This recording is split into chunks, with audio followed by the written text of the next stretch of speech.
Hi hall, இது உங்கள் மாங்காய் ஒரு காய் சேனல். இன்றைக்கி நம்ம வீடியோவில் டேஸ்டியான குழி பணியாரம் எப்படி செய்கிறது பார்க்கலாம். அதுக்கு தேவையான பொருட்கள் பார்ப்போம். எண்ணெய் தேவையான அளவு, கடுகு தாளிக்க தேவையான அளவு, உளுத்தம் பருப்பு தாளிக்க தேவையான அளவு, காய்ந்த மிளகாய் 4, கருவேப்பிலை தேவையான அளவு, உப்பு தேவைக்கு ஏற்ப, கொத்தமல்லி இலைகள் தேவையான அளவு, பெருங்காயம் தாளிக்க தேவையான அளவு. இப்போ நம்ம செய்முறை விளக்கம் பார்க்கலாம். ஒரு கடாய் வச்சுருக்கேன். அந்த கடாய் காஞ்சதும் 2லிருந்து 3 ஸ்பூன் எண்ணெய் விட்டுக்கோங்க.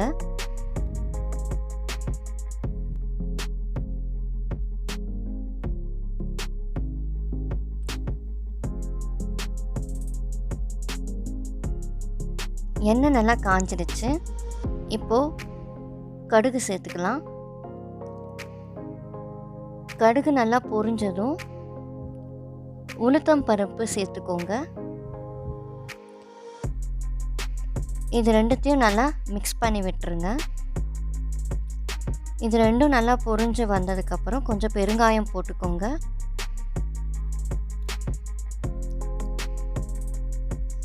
இப்போ இது நல்லா மிக்ஸ் பண்ணி விடுங்க. இப்போ 4 காய்ந்த மிளகாய் அதில் உடச்சி சேர்த்துக்கோங்க.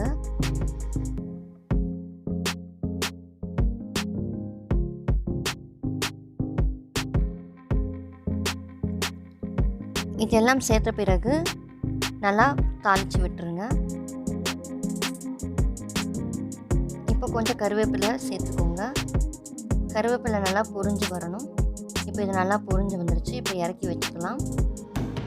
இப்போ இறக்கி வச்ச மிக்சர் எடுத்து நம்ம மாவில் போடணும். இது எல்லாத்தையும் மாவில் சேர்த்துடுங்க.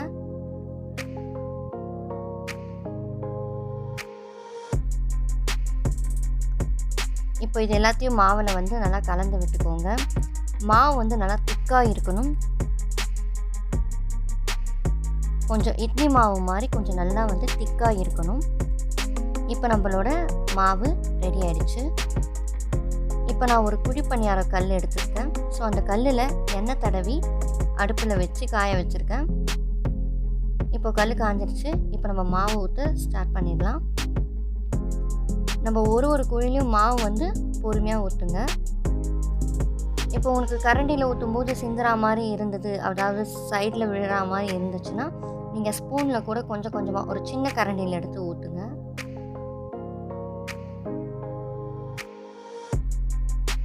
இப்போ இது எல்லா சைட்ஸ்லையுமே நம்ம அழகாக கொஞ்சம் கொஞ்சமாக ஊற்றுறோம் மாவு.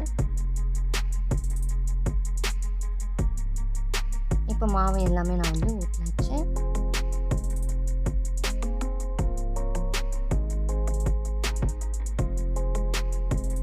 எண்ணெய் ஊற்றி விட்டுருங்க.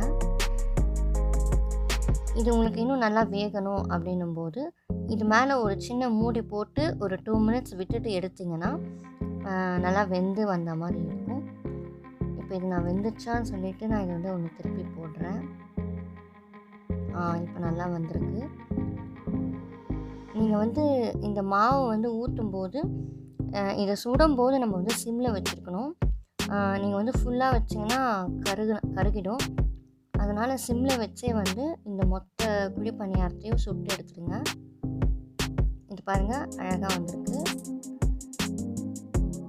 இதே மாதிரி ஒன்றொன்றுத்தையும் கொஞ்சம் திருப்பி போட்டுக்கோங்க.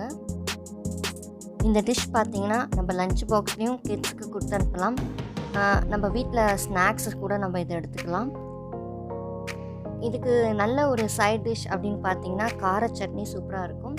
கார சட்னி எப்படி செய்கிறது அப்படின்ற லிங்க் நான் உங்கள் டிஸ்கிரிப்ஷன் பாக்ஸில் கொடுக்குறேன். இப்போ இந்த குழி பணியாரம் மேலே கொஞ்சம் லைட்டாக ஆயில் அப்ளை பண்ணிக்கோங்க. இப்போ குழி பணியாரம் ரெடி ஆகிடுச்சு.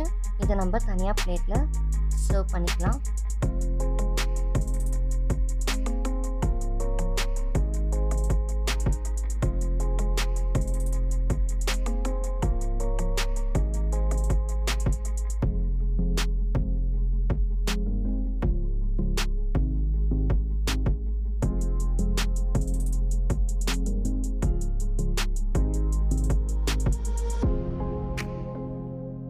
பணியாரம் இப்போ நம்ம பிளேட்டில் எடுத்து வச்சிட்டோம்.